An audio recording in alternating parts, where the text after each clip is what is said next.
Obviously, the NCAA came out with its Committee on Infractions. I was not here, as you know, so it was before I have any knowledge of that. So I'm going to defer to the statement that the university released, and we'll stand by that statement.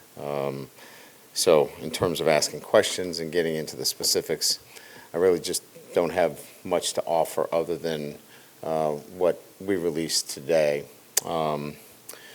relative to the Committee on NCAA Infractions. Second announcement, Kayshon Boutte, he is not going to be playing this weekend. He has been excused to be with his girlfriend, who is expecting their first child. So they have a baby boy on the way, and probably may have already had the baby boy, but he is with her, and we expect some great news here, hopefully in the next few hours. So I've excused him from playing this weekend, and we wish him and his new mom all the best. So I just wanted to make sure so we didn't get a whirlwind of rumors and innuendos flashing before us Saturday when you didn't see him on the sideline as to what was going on. So covered those two things, and now on to New Mexico. Guys had a good week of practice. I was pleased with their focus, and again, you're playing an option team and a true option team. I know I used that analogy last week. And then a very similar defense in a lot of regards to what we saw last week. So it required our attention to detail, and I think our guys did a pretty good job. So with that, open it up to questions or anything that's on your phone. Yes. Right. I think it's me. Hey, just with Kayshon not playing this weekend, how's that going to shape what y'all do at receiver and the room you already have there? That's obviously quite deep. Yeah, so you'll see, Jack Besh obviously in the slot receiver position, and I think Malik can bounce in there as well. You'll see Karen Lacey at the W or in the boundary quite a bit, and Brian Thomas can float into that position as well. Chris Hilton will play quite a bit out at the X as well. So we think we've got a nice rotation that will keep us in a really good situation as well. Hey, Coach, over here. Yes. Did the play of the offensive line allow y'all to run more 11 personnel against Mississippi State? And do you see with the offensive line improving, that could be something moving forward y'all go to? Yeah, we've been primarily an 11 team. 10 has been 2-minute. It's been, situational, third and long. But our standard formation has been 11 and will continue to be so. Again, I think I've made this pretty clear. You've got to run the ball effectively. And I believe the best way to do it is with a tight end on the field. Coach, New Mexico's defense forces a lot of turnovers. Just how much of an emphasis has protecting the ball been in practice this week, and kind of what does that defense do that makes them so successful in that regard? Well, they're hard, they're just the structure itself, and they play really hard. Rocky Long is one of the best, if not, as good as any that I've seen in the business in terms of, over the years, putting together great defenses year in and year out. If you look at their scores over the last couple of years, no one scored over 35 points. I mean, maybe somebody scored 37 or 38, but nobody's in the 40s. So even when they've gone up against teams that have better talent, they're difficult to move because their structure is sound, it's fundamental, they're aggressive when they need to be. It's just a really good scheme, and it's well orchestrated, and Danny was a part of that as well, so you've got really two defensive coordinators, and he's a really good play caller as well. I mean, they just have a really good system set up there. Hey, Coach.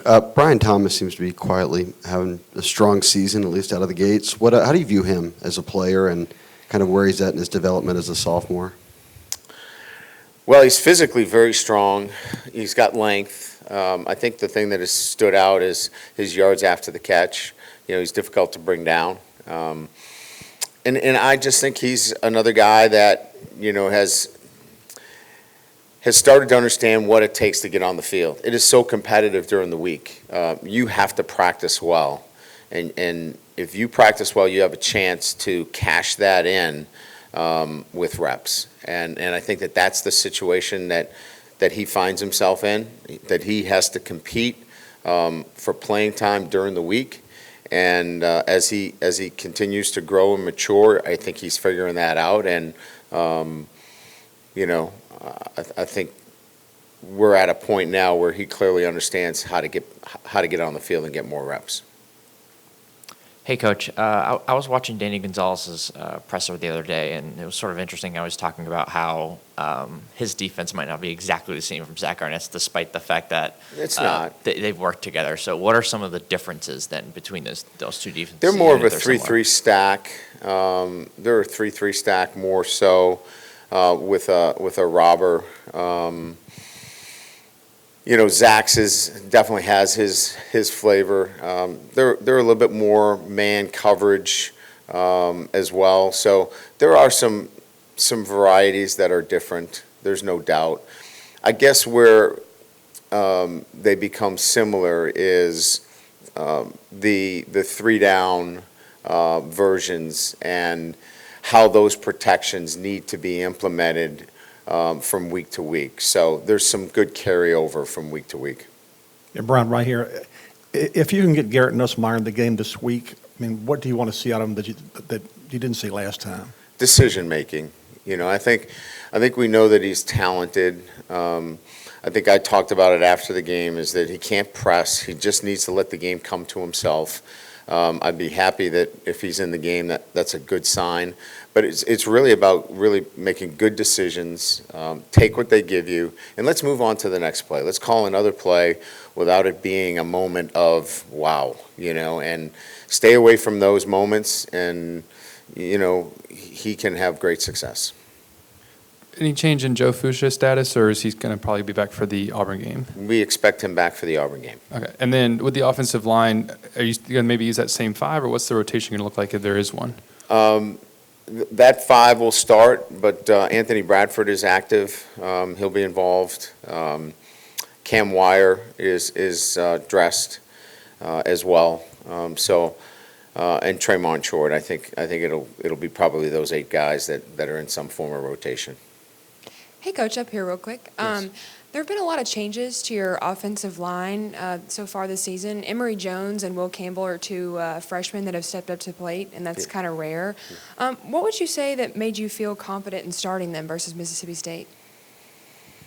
Just their play. I mean, look, everybody's got to earn their opportunity, and I think Will we had here in the spring, so we got an opportunity to see him, and he earned that opportunity through evaluation and through live reps. Emory, it took a little bit longer because he wasn't here. He came in a normal matriculation. So, we had to go through camp and actually, a game or so before he earned that opportunity. But these 2 are the best players at their positions and clearly earned their right to start at the positions in which they're at right now. Yeah.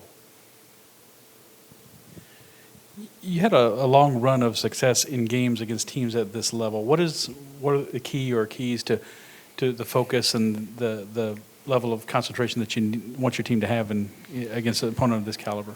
Yeah, I think it's focusing on process over outcomes. You're not thinking about outcomes as much as, sticking to a consistent approach to preparation and how you practice. And look, if you do you get what you deserve in this business, right? In terms of how you practice and how you prepare. If you prepare the right way, if you put in the right work, there's a payout at the end. Now, you still got to go play the games. You still have to, execute. You still have to tackle. You have to do those things. But if your preparation is right and you're consistent and you meet that standard, you put yourself in a good position to have success. Great. Thank you. Appreciate it.